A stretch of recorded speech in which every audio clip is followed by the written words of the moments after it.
Si Jorex, ang batang pasaway. Isinulat ni John Lewis T. Mata, Teacher 3 ng Duran Elementary School. Sa isang maliit na paaralan ng Duran Elementary School, may isang bata na nagngangalang Jorex sa grade 6 Gemini. Si Jorex ay isang batang pasaway na laging nambubuli sa kanyang mga kaklase. Palagi niyang pinapaiyak ang mga babae niyang mga kaklase, at hindi siya nagsisisi sa kanyang mga ginagawa. Isang araw, nagkaroon ng pagkakataon si Jorex na magbago. Dumating sa kanilang klase ang isang bagong estudyante na nagngangalang Marcus. Si Marcus ay isang mabait at mapagmahal na bata, kaya nagkaroon ito ng maraming kaibigan sa loob ng maikling panahon. Nakita ni Jorex ang kahalagahan ng pagiging mabait at mapagmahal, ngunit gayunpaman, hindi niya mapigilan ang kanyang kapasawayan.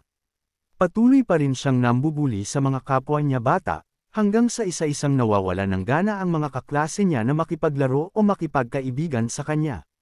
Isang araw, pagkatapos ng kanilang klase, sinadyang sumama ni Jorex sa kanya sa labas ng paaralan si Marcus. Nagulat siya na sinamahan siya nito, gaano man siya kapasaway. Nag-usap sila ng malalim, habang pinapaliwanag ni Marcus sa kanya ang epekto ng kanyang mga ginagawa sa iba. Jorex, sabi ni Marcus, alam ko na may kabutihan sa puso mo.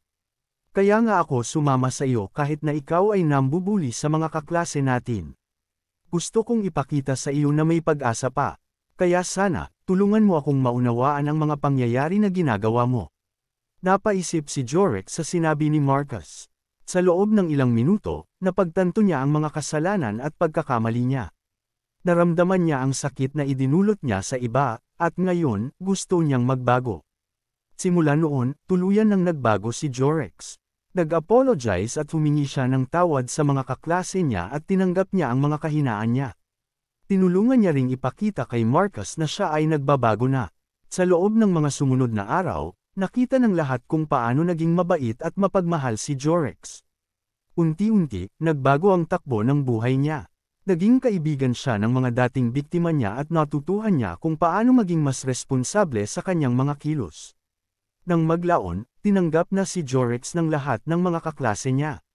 Sa tulong ni Marcus at ng iba pa niyang kaklase gaya ni Charmel, Francine, Joyce, Faith, Shekinah, Stephanie, Angela, Angeline, Hannah, Althea, Annalyn, Manuela, Zandra, Lian, Micaela, Jessalyn, Ella May, Elgin, Mika, Monica Grace, Cedric, Bert, Justine, Nathan, Jay, John Allen, Chester, J. Ron, John Carlo, Joe Rose, at Jazz Byrne, nagtulungan sila upang maging mas mainam na mga bata at mapagtanggol ang mga nalalapit mula sa pangungutya at pang-api.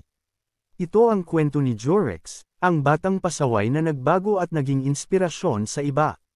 Isang rurok ng pagpapakumbaba at pagbabago ng ugali. Sa kwentong ito, nakita natin ang kapangyarihan ng kabutihan at pagkakaibigan na maaaring magpatuloy sa ating mga puso at buhay.